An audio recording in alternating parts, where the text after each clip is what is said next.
నమస్కారం. City cable CPC న్యూస్కి స్వాగతం. ముందుగా ముఖ్యాంశాలు.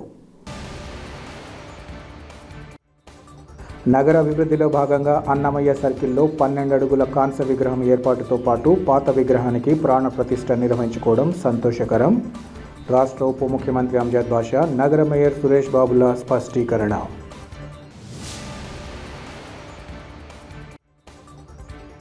ప్రతి ఒక్కరూ ప్రజా వినియోగిత సేవల చట్టాలపై అవగాహన కలిగి ఉండాలి. అవగాహన సదస్సులు శాశ్వత లోక్ అదాలత్ చైర్మన్ స్వర్ణ ప్రసాద్ పిలుపు.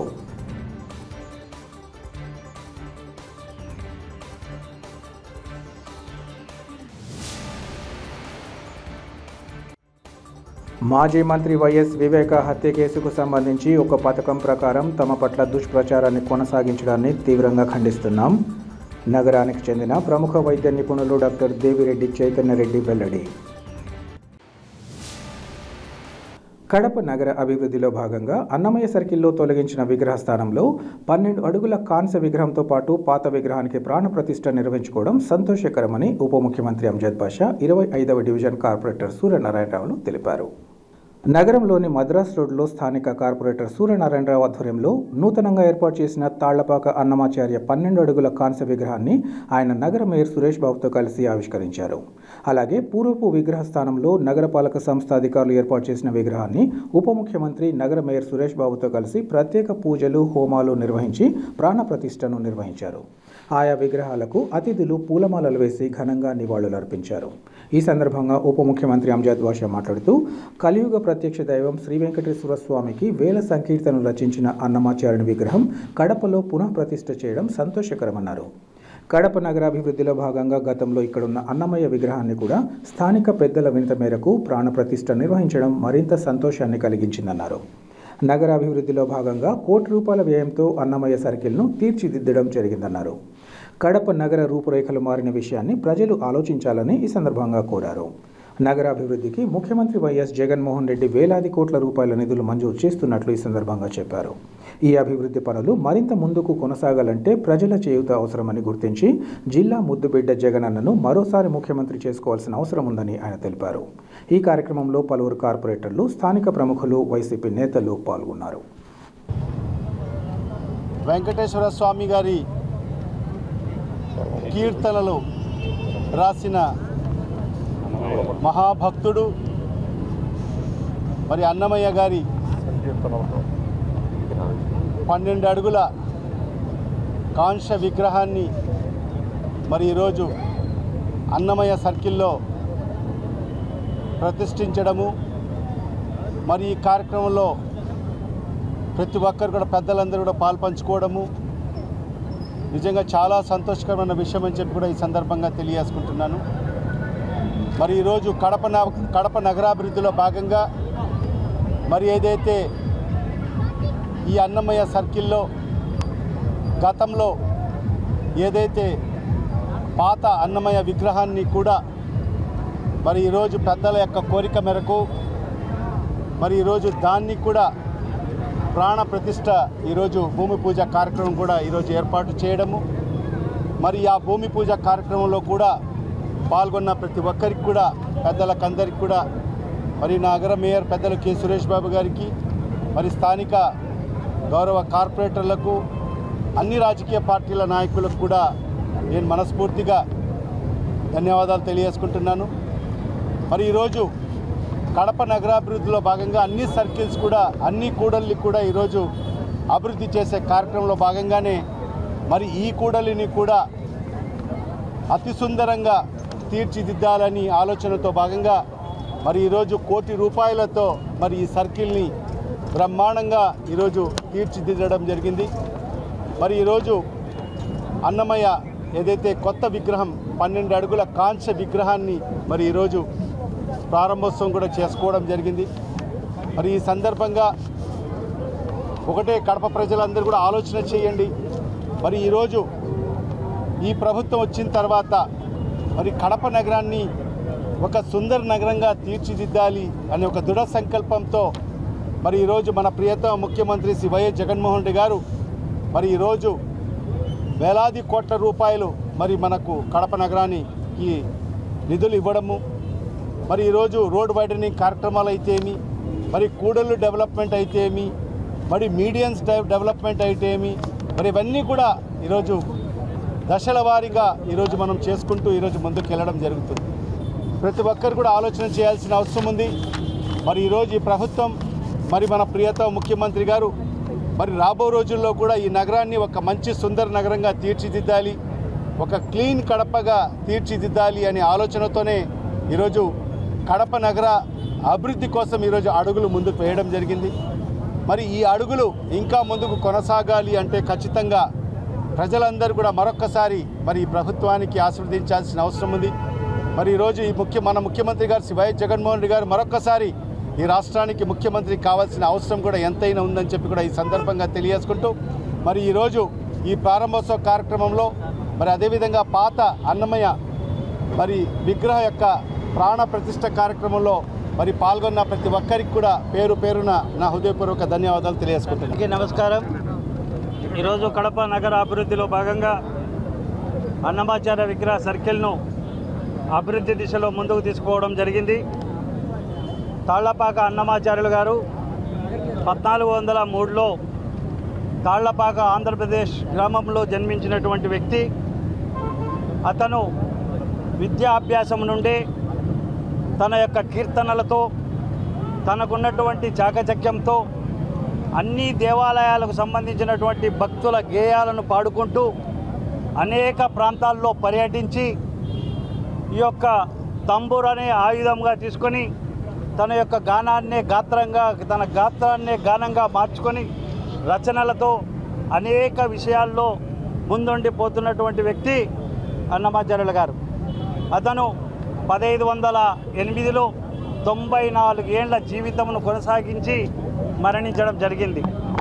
అనేక వేల పాటలను రచించి వాటిని తన గాన రూపంలో అందరికీ తెలియపరిచి అనేక దేవాలయాల నిర్మాణం కోసం మన ప్రాంతంలో వెనుకబడినటువంటి ప్రాంతాల దేవాలయాలను అభివృద్ధి దిశలో ముందుకు తీసుకొని పోతూ ఈయన యొక్క గాత్రంతో తిరుమల వెంకటేశ్వర స్వామిని అనేక పాటలతో ఆ యొక్క వెంకటేశ్వర స్వామిని ముక్తుని చేసే విధంగా రచనలు చేసినటువంటి ఒక ఘనత అన్నమాచార్యుల వారికే దక్కింది.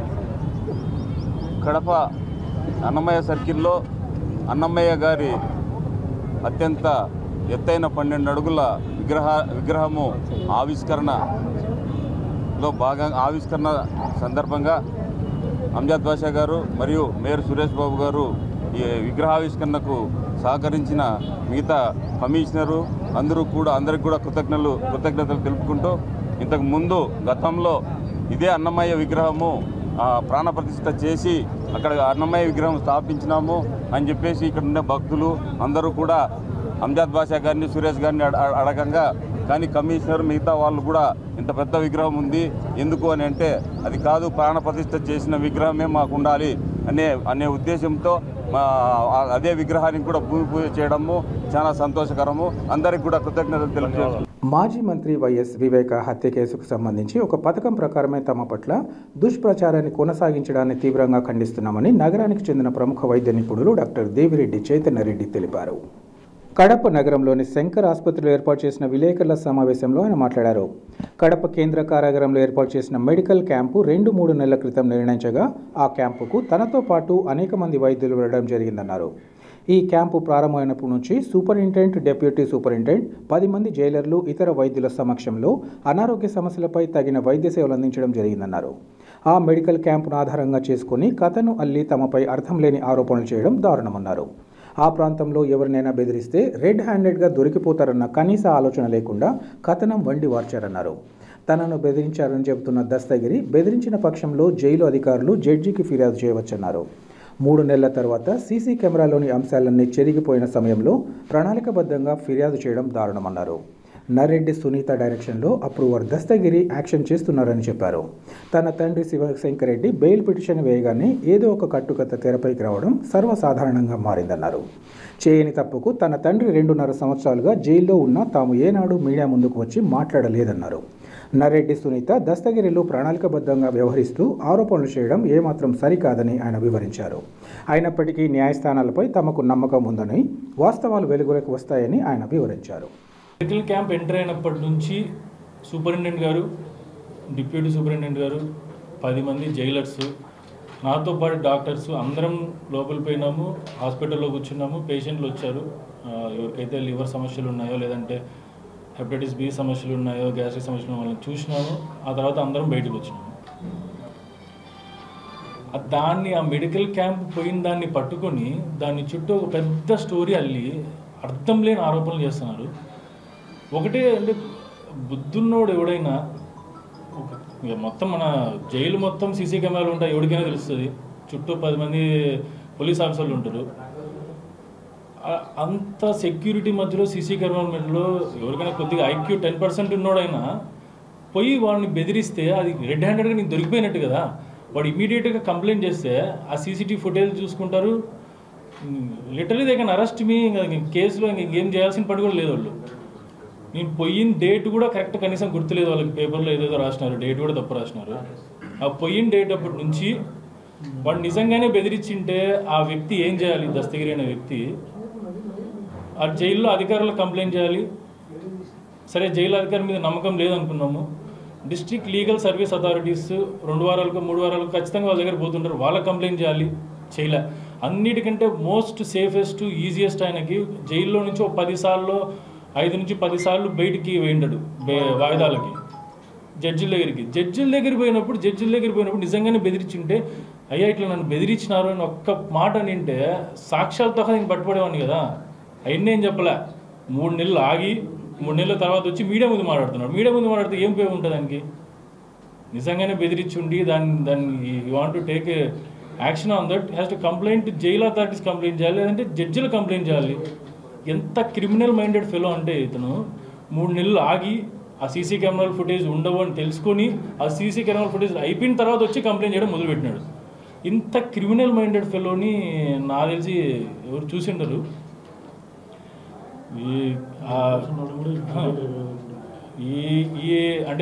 ఈ మొత్తం స్టోరీ వెళ్ళడానికి మెయిన్ రీజన్ ఏంటంటే, మా నాన్నది బెయిల్ అప్లికేషన్ హైకోర్టులో నడుస్తుంది.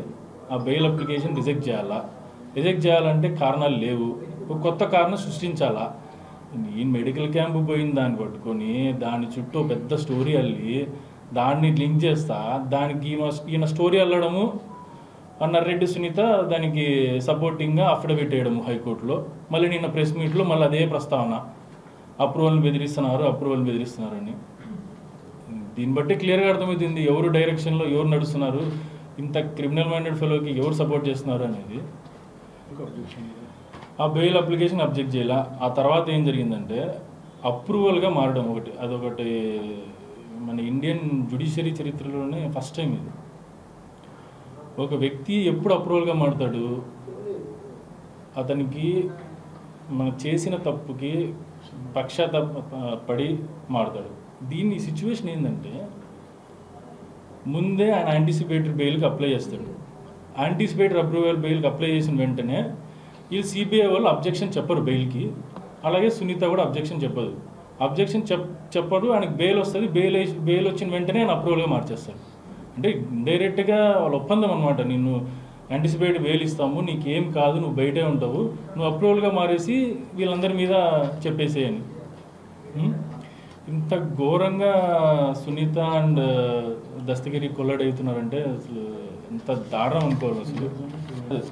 ఇంకొకటి ఏంటంటే, అసలు దస్తగిరి సునీత ఇద్దరు క్లోజ్ ఫ్రెండ్స్, వాళ్ళిద్దరి మధ్య ఫ్రెండ్షిప్ ఉందనడానికి ఇంకొక పెద్ద ఉదాహరణ. అప్రూవల్గా ఈ సిచ్యువేషన్ ఏదైతే ఉందో, ముందు యాంటిసిపేటరీ బెయిల్ అప్లై చేయడము, ఆ తర్వాత అప్రూవల్గా మారటానికి సిబిఐకి లెటర్ రాయడము, ఆ లెటర్ రాసిన వెంటనే నెక్స్ట్ డేనే మాకు దస్తగిరి అప్రూవల్గా మారడానికి అబ్జెక్షన్ లేదు అని సిబిఐ చెప్పడము. అసలు అప్రూవల్ వాడు యాంటిసిపేటరీ బెయిల్లో ఏం చేసినా అంటే, ఆగస్టులోనే చెప్పినాడు నేను మర్డర్ చేసిన అని. యాంటిసిపేటరీ బెయిల్ అప్లై చేసిన దాంట్లో అసలు నాకు సంబంధమే లేదు కేసుతో నేను ఏ తప్పు చేయలేదు అని యాంటిసిపేటరీ బెయిల్లో రాసినాడు. రాస్తే సునీత కనీసం ఇది కాదు, ఆయన ఆల్రెడీ ముందే మర్డర్ చేశాడు, ఒప్పుకున్నాడు అని ఒక్క క్వశ్చన్ కూడా అడగలేదు. ఆమె ఒక్క క్వశ్చన్ అడగలేదు. ఇంకా అప్రూవల్గా మారిందని ఇదంతా తప్పు, మేము అప్రూవల్ మారడం it's not a correct thing అని చెప్పి మేము బెయిల్ సుప్రీంకోర్టుకి వెళ్ళి అప్లికేషన్ ఇస్తే సుప్రీంకోర్టు జడ్జి క్లియర్గా చెప్పినాడు, ఎస్ ఈ పద్ధతి కరెక్ట్ కాదు, but you are not the correct person వస్తే కాంపిటెంట్ పర్సన్ వస్తే we will take up the case అన్నారు. Who is the competent person? ఎవరు వేయాలంటూ ఏదో సునీత వేయాలి, లేదంటే వాళ్ళ మదర్ వేయాలి. వాళ్ళు అసలు క్వశ్చనే చేయరు, అప్రూవల్ అయిన విధానాన్ని క్వశ్చన్ చేయరు, అసలు దస్తగిరిని ఎందుకు అరెస్ట్ చేయలేదో క్వశ్చన్ చేయరు. దస్తగిరి బయట తిరుగుతా అంటే వాళ్ళు ఎంజాయ్ చేస్తారు. ఈ స్టోరీ డ్రామాలన్నీ ఎప్పుడు మొదలవుతాయంటే జైలు దస్తగిరి వచ్చి మీడియా ముందు స్టోరీలు క్రియేట్ చేయడము, మీడియాలో మాట్లాడడం ఎప్పుడంటే మా నాన్న బెయిల్ అప్లికేషన్ వేసుకున్నా, లేదంటే బాస్కెట్ అంకుల్ బెయిల్ అప్లికేషన్ వేసుకున్నా స్టార్ట్ చేస్తారు. 3 రోజులు 4 రోజుల ముందు స్టార్ట్ చేస్తారు. అది కంటిన్యూ అవుతుంటే బెయిల్ అయిపోయినంత వరకు స్టోరీలు ఇన్ఫ్లుయెన్స్ చేయడానికి అంతే. అది బెయిల్ అప్లికేషన్ అయిపోతే మళ్ళీ అందరూ సైలెంట్ అయిపోతారు. ఒక 4 నెలలు 6 నెలలు 8 నెలలు సైలెంట్. మళ్ళీ ఎప్పుడు వస్తారంటే సేమ్ మళ్ళీ స్టోరీలు.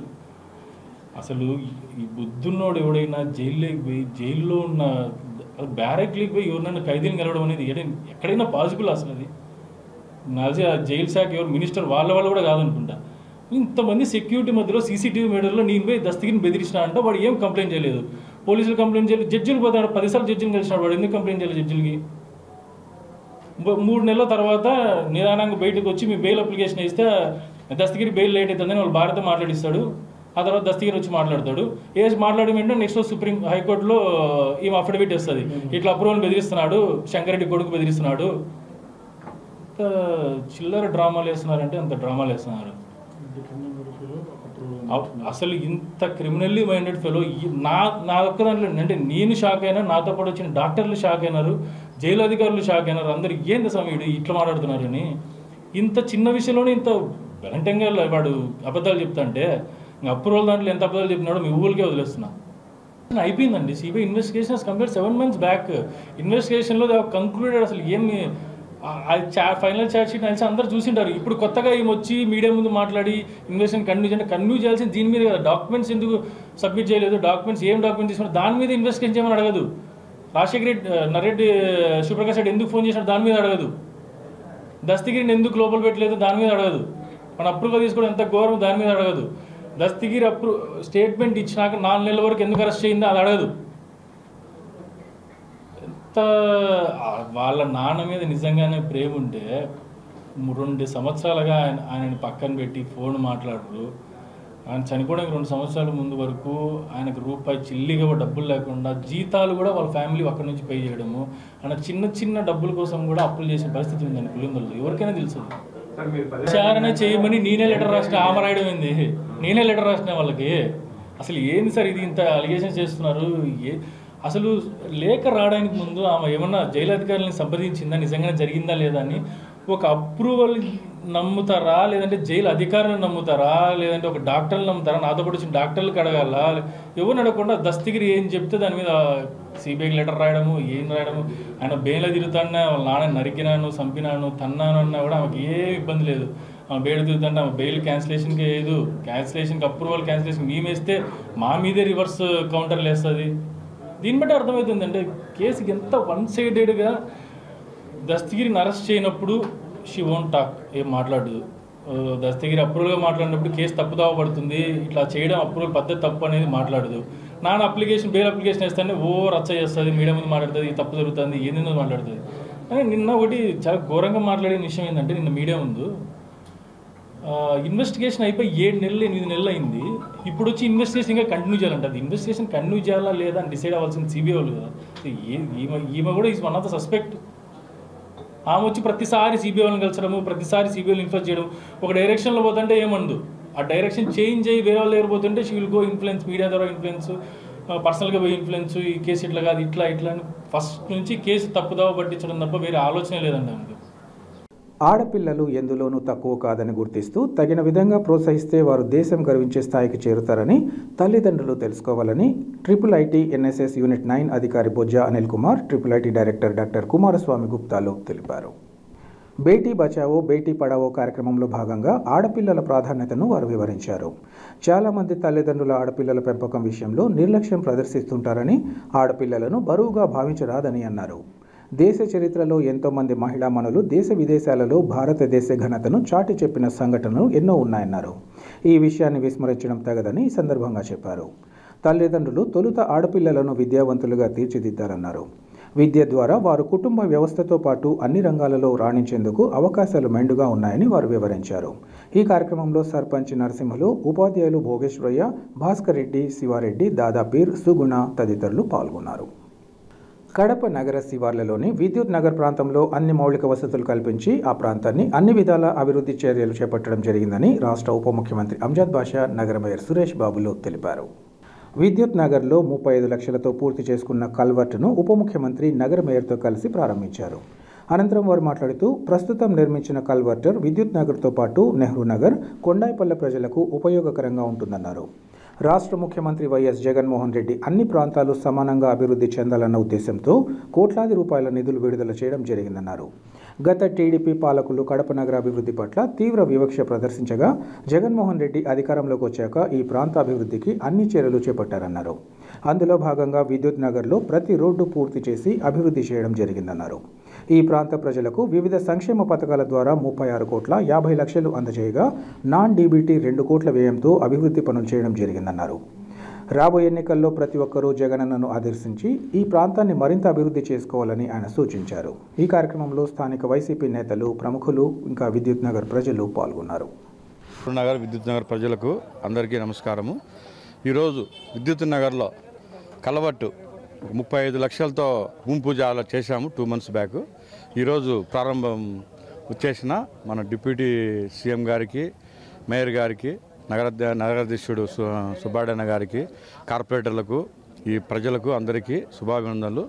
ఎన్నడూ లేని విధంగా మన విద్యుత్ నగర్లో అసలు 30 ఏళ్ళ నుంచి ఒక రోడ్డు కానీ కాలువ కానీ ఎప్పుడు అసలు లేని పరిస్థితి. అలాంటిది మన ప్రభుత్వం వచ్చిన తర్వాత మన డిప్యూటీ సీఎం గారు, మన మేయర్ గారు ఈ మాదిరి చూసి ఈ విధంగా ఉందన్న అని చెప్తే వెంటనే అన్ని నిధులు శాంక్షన్ చేసి ఆల్మోస్ట్ అన్ని రోడ్లు, ప్రతి రోడ్డు విద్యుత్ నగరు ప్రతి రోడ్డు అన్నీ కంప్లీట్ చేసి బాగా అభివృద్ధి చేశారు. దానివల్ల మనము మన సీఎం గారికి, మేయర్ గారికి, డిప్యూటీ సీఎం గారికి, అందరికీ, కమిషనర్ గారికి అందరికీ ధన్యవాదాలు తెలుపుతున్నాను. గత ప్రభుత్వంలో ఇక్కడ ఏమీ చేయలేని పరిస్థితి. ఇప్పుడు వచ్చిన తర్వాత నాడు నేడు కింద స్కూల్ అయితే ఏమి, ఈ రోడ్లు అయితే ఏమి, డ్రైన్ అయితే ఏమి, వాళ్ళకు మొత్తం మా వార్డులో 36,50,00,000 డైరెక్ట్ ప్రజల అకౌంట్లో వేయడం జరిగింది. నాన్ డిపిటీ కింద 2 కోట్ల వ్యయంతో ఇక్కడ అభివృద్ధి చేయడం జరిగింది. కాబట్టి మనం మళ్ళీ జగనన్నే గెలిపించుకొని మళ్ళీ మా వార్డులో అభివృద్ధి జరగాలని కోరుకుంటున్నాం. ఊరికి మంచి చేయాలన్న ఉద్దేశంతో ముందుకు సాగుతున్న తనను అడ్డుకుంటున్న వారిపై తగిన చర్యలు చేపట్టాలని వీరపనాయనపల్లె మండలం లింగాల గ్రామానికి చెందిన దారా ఓబ్లేసు ఉన్నతాధికారులను కోరారు. ఈ మేరకు ఆయన మీడియాతో మాట్లాడుతూ లింగాల గ్రామంలో సర్వే నెంబర్ 235లో దారి కావాలని మద్దిరాల పెద్ద ఎరికలన్న, మద్దిరాల చిన్న ఎరికలన్నలు దౌర్జన్యంగా అక్కడ భూమిని తయారు చేయకుండా నానా ఇబ్బందులు పెడుతున్నారని చెప్పారు. ఆ భూమి పక్కన పెద్దమ్మ తల్లి, గంగమ్మ తల్లి 2 దేవాలయాలు నిర్మించడం జరిగిందన్నారు. ఆ దేవాలయాలను టీటీడీ అనుమతితో అభివృద్ధి చేయాలని అనుకుంటున్నానని ఆయన వివరించారు. అలాగే ఆ భూమిలో బోరు కూడా వేయడం, ఆ బోరు దేవాలయానికి, గ్రామ ప్రజల అవసరానికి అనుకూలంగా ఉంటుందని వేశామన్నారు. అయితే ఆ బోరుకు విద్యుత్ సరఫరా ఇవ్వకుండా అడ్డుపడుతున్నారని చెప్పారు. ఆ గ్రామానికి నీరు ఇచ్చేందుకు తాను ఒప్పుకున్నానని, అయినా వారిద్దరూ తమ భూమిలో దౌర్జన్యంగా దారి కావాలంటూ బోరుకు మోటార్ బిగించనీయకుండా దౌర్జన్యం చేస్తున్నారని చెప్పారు. ఈ విషయాలు జిల్లా కలెక్టర్, జాయింట్ కలెక్టర్, మండల తహసీల్దార్లకు పలుమార్లు విన్నవించుకోవడం జరిగిందన్నారు. తమ భూమిలో వారిద్దరికీ దారి కావాలనడం చాలా దారుణమన్నారు. అధికారులు స్పందించి ఈ విషయంగా సత్వరమే విచారణ జరిపి తమకు న్యాయం చేయాలని వారు కోరారు. దారా ఓబ్లేసు, లింగాల గ్రామము, వీయనపల్లి మండలము, వైఎస్ఆర్ జిల్లా. నేను రిటైర్డ్ అయ్యి దాదాపు 2 సంవత్సరాలు అయింది. నేను మా ఊరికి పోయి భూములు తయారు చేసుకొని 2 దేవాలయాలు కట్టుకొని ప్రశాంతంగా ఉండాలని పోతే ఆ భూమికి అడ్డపడి కొంతమంది మధ్యరాళ్ళ పెద్దరికలన్నా, మధ్యరాళ్ళ చిన్నెరికలన్నా ఇద్దరు కలిసి నన్ను ఊరికి రానియకుండా, భూములు తయారు చేయకుండా నన్ను అడ్డుపడుతున్నారు. మరి ముఖ్యంగా ఆ గ్రామానికి నేను ఒక బోరు, మా స్థలంలో బోరు వేసి దేవాలయం కట్టించే పెద్దమ్మ దేవాలయము, గంగమ్మ దేవాలయం కట్టిస్తున్నాను. దానికి సప్లై ఇచ్చి మా ఊరికి కూడా నా రుణం తీర్చుకోవాలనే ఉద్దేశంతో మా ఊరికి నీళ్ళు ఇవ్వాలని అక్కడ బోరు వేసినాను. బోరుకు కరెంటు కూడా అప్లై చేసిన, కానీ వాళ్ళు అడ్డపడుతూ కరెంటు కూడా రానికుండా చేస్తున్నారు. ప్రస్తుతము ఈ విషయాలన్నీ జాయింట్ కలెక్టర్ గారికి కమిషనర్ గారికి అందరికీ విన్నవించడం జరిగింది. తహసీల్దార్ గారు ఈ విషయాలను పరిగణలోకి తీసుకొని మాకు న్యాయం చేయాలని కోరుతున్నాం. విద్యార్థుల ఉజ్వల భవిష్యత్తు చంద్రబాబుతోనే సాధ్యమని ప్రజలు గుర్తించాలని టీఎన్ఎస్ఎఫ్ జిల్లా అధ్యక్షులు బొజ్జ తిరుమలేష్ పిలుపునిచ్చారు. ఈరోజు కడప నగరంలోని తెలుగుదేశం పార్టీ జిల్లా కార్యాలయంలో ఏర్పాటు చేసిన విలేకరుల సమావేశంలో తిరుమలేష్ మాట్లాడారు. విద్యార్థులకు మేనమామగా ఉంటానని హామీలు ఇచ్చి అధికారంలోకి వచ్చాక జగన్మోహన్ రెడ్డి విద్యా వ్యవస్థను నిర్వీర్యం చేసి విద్యార్థుల భవిష్యత్తును నాశనం చేశారన్నారు. పూటకొక జీవోలు తికమక నిర్ణయాలతో కేజీ నుంచి పీజీ వరకు విద్యార్థులు మరియు ఉపాధ్యాయుల జీవితాలతో చెలగాటం ఆడుకుంటున్నారన్నారు. గత తెలుగుదేశం ప్రభుత్వం బడుగు బలహీన వర్గాల విద్యార్థులకు ఫీజు రియంబర్స్మెంట్ అందించి ఉన్నత చదువులకు బాటలు వేసి విదేశీ విద్యతో విదేశాల్లో కూడా చదువుకునే సౌలభ్యం కల్పించగా జగన్మోహన్ రెడ్డి ప్రభుత్వం పట్టించుకున్న దాఖలాలు లేవన్నారు. ప్రభుత్వ జూనియర్ డిగ్రీ కళాశాలలో మౌలిక వసతులు సరిగా లేక అధ్యాపకుల కొరతతో సతమతమవుతున్నాయని, మధ్యాహ్న భోజన పథకంలో విద్యార్థులకు నాణ్యమైన భోజన సదుపాయాన్ని దూరం చేశారన్నారు. విద్యార్థులకు జరుగుతున్న అన్యాయాలపై విద్యార్థులతో చైతన్యం నింపి విద్యార్థి ఓటుతోనే జగన్ను గద్దె దించేందుకు టీఎన్ఎస్ఎఫ్ నిర్విరామంగా కృషి చేస్తుందని ఆయన తెలిపారు. ఈ సమావేశంలో టీఎన్ఎస్ఎఫ్ నగర అధ్యక్షుడు Anil, parliament social media coordinator Vishwanath, జిల్లా నాయకులు లోకేష్, సమీర్, అక్షయ్ కుమార్, నగర నాయకులు రెడ్డిబాబు, అరుణ్ తదితరులు పాల్గొన్నారు. టీఎన్ఎస్ఎఫ్ రాష్ట్ర జిల్లా నాయకత్వానికి ప్రతి ఒక్కరికి పేరు పేరున కృతజ్ఞతలు తెలుపుకుంటా ఉన్నాను. గడిచిన 5 సంవత్సరాలలో ఈ యొక్క వైసీపీ ప్రభుత్వంలో రాష్ట్రంలోని విద్యార్థులు తీవ్ర ఇబ్బందులు నెలకొన్నారు. విద్యా వ్యతిరేక విధానాల నిర్ణయాలతో, చీకటి జీవోలతో విద్యా వ్యవస్థ అనేది కుంటుపడిపోయింది అనేది చాలా స్పష్టంగా కనబడతా ఉంది. ఎందుకంటే గతంలో టీడీపీ ప్రభుత్వంలో పేద బడుగు బలహీన వర్గాలు ఉన్నత చదువులు చదువుకునేందుకు పీజీ విద్యార్థులకు కూడా ఫీజు రియంబర్స్మెంట్ అనేసి వర్తింపజేసి ప్రతి ఒక్కరూ ఉన్నత విద్య చదువుకునేందుకు దోహదపడతా ఉంది. ఆ యొక్క ఉన్నత విద్యను నీరుగార్చే విధంగా చీకటి జీవో అయినటువంటి జీవో నెంబర్ 77ను తీసుకొచ్చేసి ఈ యొక్క జగన్మోహన్ రెడ్డి ప్రభుత్వం ఉన్నత విద్యకు రియంబర్స్మెంట్ అనేది లేకోకుండా చేశారు. దీన్ని ఖచ్చితంగా ప్రతి ఒక్క విద్యార్థి పట్టుభద్రులు అనేటోళ్ళందరూ తీవ్రంగా వ్యతిరేకిస్తూ ఉన్నారు. దానివలన చాలామంది ఉన్నత విద్యకు దూరం అయినటువంటి ప్రమాదం మనం చెవి చూసాం ఈ 5 ఏళ్లలో.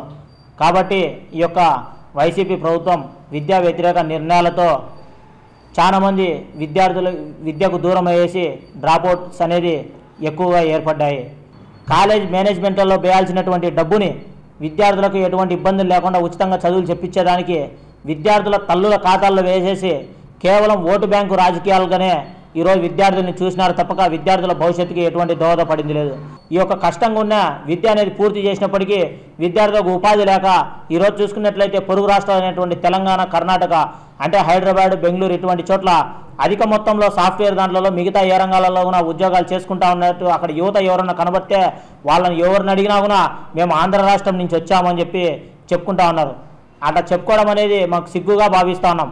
ఎందుకంటే ఇంత విశాలమైనటువంటి ఆంధ్ర రాష్ట్రంలో ఉపాధి కల్పన లేకోకుండా, ఈ యొక్క అభివృద్ధి లేకోకుండా ఏ రకంగా పరిపాలన కొనసాగిస్తాడో ఈ ముఖ్యమంత్రి మాకు అర్థం కావట్లేదు. గతంలో ఎన్నికలకు ముందు అమ్మఒడి ఇస్తాను, ప్రతి ఒక్క విద్యార్థికి ఇస్తానన్నారు. ఎన్నికలు వచ్చి గెలిచిన తర్వాత ముఖ్యమంత్రి అయినాక ఇంటికి ఒకరికి మాత్రమే 2-3 పిల్లలు ఉంటే లేదు ఒకరికి మాత్రమే ఇస్తానని చెప్పి చెప్తా ఉన్నారు. ఆ విధంగా కాకుండా తల్లికి వందనం పేరుతో మా తెలుగుదేశం పార్టీ అధినేత అయినటువంటి నారా చంద్రబాబు నాయుడు గారు ఖచ్చితంగా ఇంట్లో ఎంతమంది ఉన్నా అంతమందికి సుభిక్షంగా అమ్మఒడి అనేది ఏర్పాటు చేయడం జరిగింది. ఖచ్చితంగా రాబో రోజుల్లో చంద్రబాబు నాయుడు గారిని అధికారంలోకి తెచ్చుకునేందుకు, ముఖ్యమంత్రిని చేసుకునేందుకు రాష్ట్ర వ్యాప్తంగా అదేవిధంగా ముఖ్యంగా కడప జిల్లా వ్యాప్తంగా ఉన్నటువంటి విద్యార్థులందరినీ కూడా చైతన్యపరిచేసి చంద్రబాబు నాయుడు గారిని విద్యార్థుల భవిష్యత్తును కాపాడేదనేసి మా అందరికీ భరోసా ఉంటుందని చెప్పి ప్రతి ఒక్క విద్యార్థిని చైతన్యపరుస్తాం. రాబో రోజుల్లో తెలుగునాడు విద్యార్థి సమాఖ్య టీఎన్ఎస్ఎఫ్ చంద్రబాబు నాయుడు ముఖ్యమంత్రి చేసుకునేదానికి, తెలుగుదేశం పార్టీకి అధికారంలోకి తీసుకొచ్చేదానికి చాలా కీలకంగా పనిచేస్తామని చెప్పి తెలియజేస్తా ఉన్నాం. ముక్తి రామలింగేశ్వర స్వామి ఆలయ అభివృద్ధి కోసం ప్రభుత్వ నిధులతో పాటు స్థానిక దాతల సహకారం తీసుకుంటూనే తమ వంతు ఆర్థిక సహాయాన్ని ఆలయానికి అందిస్తామని ప్రొద్దుటూరు ఎమ్మెల్యే రాచమల్లు శివప్రసాద్ రెడ్డి తెలిపారు. ప్రొద్దుటూరు రామేశ్వరంలోని ముక్తి రామలింగేశ్వర స్వామి ఆలయ ధర్మకర్తల మండలి నూతన కార్యవర్గం ఎమ్మెల్యే రాజ్మల్లు సమక్షంలో ప్రమాణ స్వీకారం చేసింది. ఆలయ చైర్మన్గా మార్తల రాజారెడ్డి చైర్మన్గా బాధ్యతలు తీసుకున్నారు. ఆయనతో పాటు కార్యవర్గ సభ్యులుగా సున్నతి శ్రీనివాసులు, కామిశెట్టి సుప్రియ, డాక్టర్ నల్లబోతుల కాత్య, ఎల్లనూరు జ్యోత్స్న, ఎం తులసమ్మ, ఎక్స్ అఫీషియో సభ్యులుగా రాజశేఖర్ శర్మలతో ఎండోన్మెంట్ అధికారులు ప్రమాణ స్వీకారం చేయించారు. ఈ సందర్భంగా ఎమ్మెల్యే రాచమల్లు శివప్రసాద్ రెడ్డి మాట్లాడుతూ తన రాజకీయ ప్రస్థానం మొదలైన రామేశ్వరంలోని చారిత్రాత్మకమైన పురాణ ప్రసిద్ధిగాంచిన ముక్తి రామలింగేశ్వర స్వామి ఆలయానికి ఎంతో ప్రత్యేకత ఉందన్నారు. పరమేశ్వరుడు అనుగ్రహంతోనే అన్ని సాధ్యమవుతాయని ఈ సందర్భంగా చెప్పారు. భక్తుల కోరికలు తీర్చే ఆ పార్వతీ పరమేశ్వరుడు కొలువైన ముక్తి రామేశ్వరం అభివృద్ధికి ధర్మకర్తల మండలితో పాటు తాను కృషి చేస్తానన్నారు. ఈ కార్యక్రమంలో ఆప్గాప్ చైర్మన్ మల్లెల ఝాన్సీరాణి, ఎంపీపీ శేఖర్ యాదవ్, మాజీ టీటీడీ సభ్యుడు మారుతి ప్రసాద్, బండారు సూర్యనారాయణ, వైసీపీ పట్టణాధ్యక్షురాలు కోనేటి సునంద, మాజీ వైస్ ఎంపీపీ మల్లెల రాజారాంరెడ్డి, పోరెడ్డి నరసింహారెడ్డి, ఇతర వైసీపీ నేతలు, పెద్ద ఎత్తున కార్యకర్తలు, అభిమానులు, ప్రముఖ వైద్యులు, ఇంకా అధ్యాపకులు, మానవతా సంస్థ ప్రతినిధులు పాల్గొన్నారు. సంబంధించి నూతన పాలక మండలి చైర్మన్ సభ్యులుగా ప్రమాణ స్వీకారం చేసిన సభ్యులందరికీ నా హృదయపూర్వక శుభాకాంక్షలు తెలియజేస్తా ఉన్నా. ప్రత్యేకించి చైర్మన్ రాజాకు నా హృదయపూర్వక శుభాకాంక్షలు తెలియజేస్తా ఉన్నా. ఈ సందర్భంగా పాలక మండలి సభ్యులందరికీ నేను తెలియజేసే అంశం ఒకటి, దైవ కార్యంలో దేవునికి సేవ చేసేదానికి, ఆ దైవాన్ని ఆరాధించే భక్తులకు సౌకర్యాలు ఏర్పాటు చేసే కార్యక్రమంతో పాటు మన హిందూ ధర్మం ప్రకారం ఆధ్యాత్మిక ఆలోచనలు పెంచే విధంగా ప్రయత్నించాల్సిన బాధ్యత ఉంది. ఈశ్వరుని పట్ల, ఆ పరమేశ్వరుని పట్ల ఆరాధనా భావాన్ని కలిగి ఉండి సంపూర్ణమైనటువంటి విశ్వాసంతో మనం జీవించడానికి కావలసినటువంటి చైతన్యాన్ని ప్రజల్లో కల్పించాల్సిన బాధ్యత పాలక మండలి సభ్యులపై ఉంది. అదేవిధంగా గుడికి వచ్చే భక్తుల కోసం కావలసిన మౌలికమైనటువంటి వసతులను ఏర్పాటు చేయడం ఈ ధర్మం. అదేవిధంగా ఆ పరమేశ్వరుని ఆలయం మరింత శోభాయమానంగా ఉండడానికి కావలసినటువంటి కార్యక్రమాలను, కట్టడాలను నిర్మించడం ఈ బాధ్యత. అన్నిటికీ మించి ఆ దేవదేవునికి సంబంధించినటువంటి ఉత్సవాలను రంగరంగ వైభవంగా ఈ జనం కోసం, ఆ శివపార్వతుల కోసం అద్భుతంగా జరిపించడానికి కార్యాచరణ ప్రణాళికలు రూపొందించి అందులో సఫలీకృతులు కావడమే ఈ యొక్క పాలక మండలి ధర్మం. ఇది మీ బాధ్యత. మీ బాధ్యతలు మీకు నేను గుర్తెరిగేలాగా ఆ బాధ్యతలు సక్రమంగా నిర్వహించి ప్రజల యొక్క మన్ననలను, ఆ ఈశ్వరుడి యొక్క అనుగ్రహాన్ని మీరు పొందాలని, ఆ దేవదేవుని యొక్క సేవలో సంపూర్ణమైనటువంటి విజయాన్ని మీరు సాధించి ఆ పరమేశ్వరుని ఆశీస్సులు మీ కుటుంబాలు అందుకోవాలని, సంపూర్ణ ఆరోగ్యాన్ని, ఆయుష్ను, ఆత్మ సంతృప్తిని కలిగి యశస్సుతో జీవించాలని చెప్పి మనస్ఫూర్తిగా మీ కొరకు ఆ శివపార్వతులు ప్రార్థన చేస్తా ఉన్నా. నా బందిలో ఊపిరి ఉన్నంత వరకు మీకోసం సేవ చేస్తానే ఉంటా. నేను పుట్టింది ఇక్కడే, నేను పెరిగింది ఈ దేవాలయంలోనే, ఇక్కడనే ఆడుకున్నా, ఇక్కడనే చదువుకున్నా. నేను డిగ్రీ చదువుకునే సమయంలో కూడా దేవాలయంలోకి వచ్చి చదువుకునేవాడిని. నా వివాహం ఇక్కడే అయింది, ఆ దేవదేవుని సమక్షంలోనే. నా రాజకీయ ఆరంగేట్రం ఇక్కడే జరిగింది.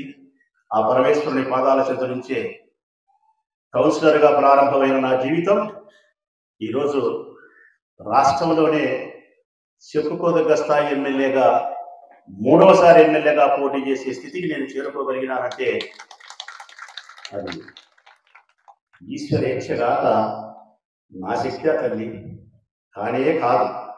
ఎట్టి పరిస్థితుల్లో నా శక్తి కాదని ఆ పరమేశ్వరుని ఇచ్ఛ, ఆ శివపార్వతుల యొక్క దయ ఉండడం చేత, ఈ రామేశ్వరం ప్రజలకు మా పట్ల విపరీతమైనటువంటి ప్రేమ ఉండడం చేత, ఈ ప్రొద్దుటూరు నియోజకవర్గం ప్రజలందరూ నన్ను అభిమానించి ప్రేమించడం చేత ఇంత దూరం రాగలిగినాను. ఇప్పటికి కూడా ఏ కార్యక్రమాన్ని నేను నిర్వహించినా కూడా రాజకీయ కోణంలో కావచ్చు, వ్యాపార కోణంలో కావచ్చు, లేకపోతే నా కుటుంబానికి సంబంధించిన ఏ కార్యక్రమానికి సంబంధించిన మొట్టమొదట ప్రారంభించేది నా శ్వాస ప్రారంభమయ్యేది ఈ దేవలంలో ఆ శివపార్వతుల సమక్షంలో నుంచి. అందుకే నాకు ఇక్కడికి రావడం అంటే చాలా ఇష్టం, ఇక్కడ ఉండడం అంటే చాలా ఇష్టం, ఇక్కడి ప్రజలైన మీతో మాట్లాడడం అంటే ఇంకా ఇంకా ఇష్టం. అందుకే ఈ శివాలయంలో ఉండి చెప్తా ఉన్నా, నా జన్మ ఇక్కడే, నా శాశ్వతమైన విశ్రాంతి కూడా రామేశ్వరమే. అదే ఈశ్వరుని కోరుకుంటా ఉన్నా నేను. ఈ రామేశ్వరంతోనే నా జీవితం ముడిపడి ఉంది అనే విషయాన్ని మీకు తెలియజేస్తూ, మరొకసారి ముక్తి రామలింగేశ్వర స్వామి దేవస్థానంతో పాటు హనుమంతలింగేశ్వర స్వామి దేవస్థానాన్ని కూడా మనం చాలా గొప్పగా అభివృద్ధి చేసుకోవాలనే సంకల్పం చేసి ఉన్నాం. రాజా కూడా తెలుసు. అందుకు సంబంధించి అభివృద్ధి చేసే దానికోసం పెద్ద స్థాయిలో ప్రభుత్వం నుంచి నిధులను నేను ఆశించి 10 కోట్ల రూపాయల డబ్బులు కావాలని చెప్పి ముఖ్యమంత్రి గారిని ఆ దేవాలయాలు అభివృద్ధి చేసుకోవడం కోసం అడిగినాయి. నా అభ్యర్థనను మన్నించినటువంటి ముఖ్యమంత్రి గారు అందుకు సంబంధించిన ఎస్టిమేషన్స్ తయారు చేసి ప్రభుత్వానికి పంపిస్తే 8.5 కోటి 8,50,00,000 రూపాయలు ఆ గుడికి నిధులు ఇచ్చేదానికి ప్రభుత్వం అంగీకరించింది. ఈ ఎన్నికల తర్వాత ఆ దేవాలయంలో పూర్తిగా బాలాలయం సాంప్రదాయబద్ధంగా చేసి నిర్మాణాన్ని పూర్తిగా అక్కడ ఉండదని తొలగించి నూతన నిర్మాణాన్ని అద్భుతంగా ఆ పరమేశ్వరుని ఆలయాన్ని ఈ ప్రాంతంలో లేనంత గొప్పగా నిర్మించాలనే సంకల్పంతో మేము ఉన్నాం. ఆ సంకల్పానికి ఆ పరమేశ్వరుని ఆశీస్సులు, మీ అందరి ప్రేమ, భక్తుల యొక్క కొద్దిగా సహాయ సహకారాలను కూడా మీ బిడ్డ రాచమల్లు అర్పిస్తాడు. ఆ సహాయంలో కూడా ప్రభుత్వం యొక్క నిధులతో పాటు మీ సహాయ సహకారాలతో పాటు నేను కూడా పెద్ద స్థాయిలోనే ఆర్థికంగా దేవాలయానికి ఉపయోగపడి అద్భుతమైన దేవాలయంగా మరొక 2-3 సంవత్సరాల దేవాలయాన్ని తయారు చేస్తామని చెప్పి పరమేశ్వరునిపై నమ్మకంతో మీ అందరికీ మాట ఇస్తూ సెలవు. శ్రీ ముక్తి రామలింగేశ్వర దేవస్థానము ఈ రామేశ్వరం. ఈరోజు ఈ ముక్తి రామలింగేశ్వర దేవస్థానం ధర్మకర్త మండలి చైర్మన్గా నన్ను మన రాచమల్ ప్రసాద్ రెడ్డి నియమించినాడు. గత 6 సంవత్సరాలుగా మేము ఈ గుడిలో రామేశ్వరంలో కొంతమంది కలిసి ఒక కమిటీగా ఏర్పరచుకొని గుడిలో జరిగే ప్రతి కార్యక్రమంలో మేము పాల్గొంటూ ఇక్కడ జరిగే బ్రహ్మోత్సవాలు, కార్తీక మహోత్సవాలు, తర్వాత దసరా మహోత్సవాలు, శివరాత్రి భక్తుల సహాయంతో వైభవంగా చేస్తున్నాము. ఈ సేవలకు మెచ్చి మన రాచమల్ ప్రసాద్ రెడ్డి గారు గత 2 సంవత్సరాల నుంచి మా కమిటీకే ఈ దేవస్థానం ఏం చేసుకున్నా మీరే ఉండండి రాజా అని చెప్పి మాకు భరోసా ఇస్తే, లాస్ట్ టైం వచ్చేసి మన శంకరెడ్డి గారి చైర్మన్ గా మిగతా వాళ్ళ సభ్యులుగా ఏర్పాటు చేశాము. వాళ్ళు చాలా బాగా చేశారు. ఇప్పుడు కొత్తగా ఈ సంవత్సరం కూడా మమ్మల్ని ఉండండి అని చెప్పిండే అన్నగారు. మేము ఉన్నాము. ఫస్ట్ రాచమల్లన్నకు, బంగారన్నకు ధన్యవాదాలు. తర్వాత ఇది ఏదో జీవన అంటే పాతకాల పుణ్యం అనుకోవాల్సింది. మేమేదో కాలేజీలో చదువుకున్న వాళ్ళము అనుకోకుండా ఈ రాష్ట్రం ఉండడము, ఈ గుడికి రావడము, ఇక్కడ సేవ చేయడము మా పూర్వజన్మ భాగ్యం అనుకోవాల్సినది ఎంత. తర్వాత కూడా ఇప్పుడు కూడా అన్న సహాయంతో, ఇక్కడ పూజారులతో, అధికారుల సహాయంతో, భక్తుల సహాయంతో ఇప్పటి నుంచి గుడిలో జరిగే ప్రతికారంగా చాలా వైభవంగా చేస్తూ మరింతగా ఈ మూలస్వామి గుడి ఎదురుగా ఉంది శ్రీ హనుమంతలింగేశ్వర స్వామి గుడి. ఈ గుడికి కాంపౌండ్ వాళ్ళు అన్న సహాయంతో వైభవంగా కట్టాలని కోరుకుంటున్నాము. ప్రతి ఒక్కరూ ప్రజా వినియోగిత సేవల చట్టాలపై అవగాహన కలిగి ఉండాలని శాశ్వత లోక్ అదాలత్ చైర్మన్ స్వర్ణప్రసాద్ పిలుపునిచ్చారు. ఈరోజు కడప నగరంలోని విద్యుత్ భవన్లో శాశ్వత లోక్ అదాలత్ ఆధ్వర్యంలో పర్మనెంట్ లోక్ అదాలత్ చైర్మన్ స్వర్ణప్రసాద్ అధ్యక్షతన ప్రజా వినియోగిత సేవ రంగాలలో న్యాయ సేవలపై అవగాహన సదస్సును నిర్వహించారు. ఈ సందర్భంగా న్యాయమూర్తి స్వర్ణప్రసాద్ మాట్లాడుతూ ప్రజా వినియోగిత సేవలపై ఆయా శాఖలకు వచ్చిన కేసులను వెంటనే క్లియర్ చేయాలని పేర్కొంటూ ఆయా శాఖల వారీగా కేసులపై సమీక్షించారు. పర్మనెంట్ లోక్ అదాలత్ అందించే తీర్పు భారత అత్యున్నత న్యాయస్థానం సుప్రీంకోర్టు ఇచ్చే తీర్పుతో సమానమన్నారు.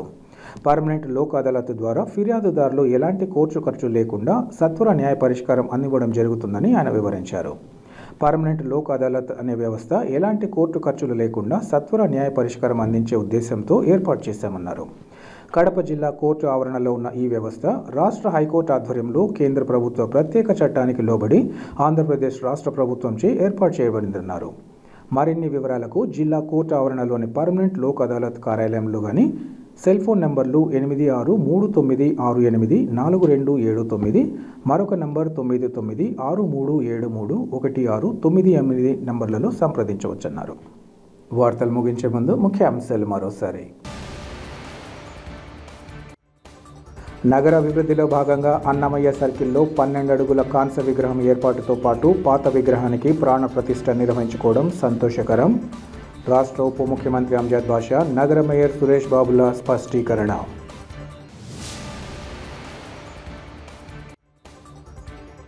ప్రతి ఒక్కరూ ప్రజా వినియోగిత సేవల చట్టాలపై అవగాహన కలిగి ఉండాలి. అవగాహన సదస్సులు శాశ్వత లోక్ అదాలత్ చైర్మన్ స్వర్ణ ప్రసాద్ పిలుపు.